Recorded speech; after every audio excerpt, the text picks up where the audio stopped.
wasiirka arrimaha bulshada iyo shaqagelinta Soomaaliland oo wehelinayaan agaasimaha guud ee wasaaradda agaasimaha qaybta genderka ayaa soo kormeeray xarunta daryeelka darbijiifka ee ku taala xaafadda Maxamed Mooge waxaana sidoo kale halkaas kaga doomeen hay'adda bishaas dalka Imaaraadka caawimooyin isugu jira dhar cunto iyo gogol tan loogu talagalay in lagu daryeelo ubadkaasi ugu horreyn halkaas waxa ka hadashay wasiirka arrimaha bulshada iyo shaqagelinta Marwahindo ka warantay dulucda caawimadan iyo kormeerka ay xarunta ku yimaadeen ilaahay baa mahad iska leh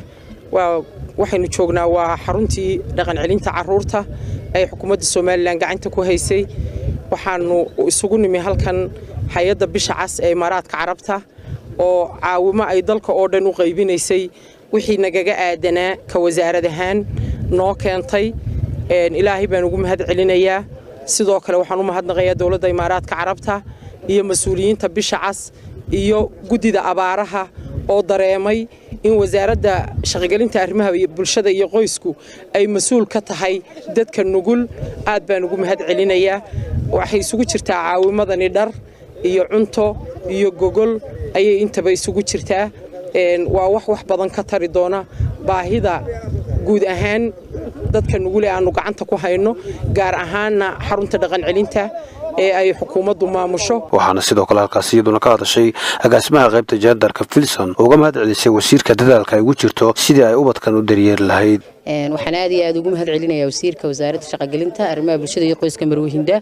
oo dadaal dheer ugu jirta sidii ay dadka nugul wixii ay u heli lahayd ay u gaarsiin lahayd maxaa la yiraahdaa waxa kale oo aad ugu mahad celinayaa hay'adda bisha cas ee wasaaradda diinta iyo awqaafta Sheekh Khaliil oo isaguna hawshan wasiirka kala shaqeeyay dadka kale iyaguna halkaas waxa ka hadlay qaar kamid ah macallimiinta ay wasiiradu u qabatay ubadkan inay tarbiyadeen isla markaana ay baraan dhinaca diinta iyo dhaqanka suuban iyo ubadka yar ee halkaas lagu daryeelo uga mahad celiyay wasiirka iyo hay'adda adeegga la soo gaarsiiyay marka wasiiradu maanta halkan la joogta aad baan ugu mahadnaqaynaa runtii wax badan bay xarunta ka qabatay inta badanna way dhex taagantay oo mar walba way ka warhaysaa wixii baahiye jira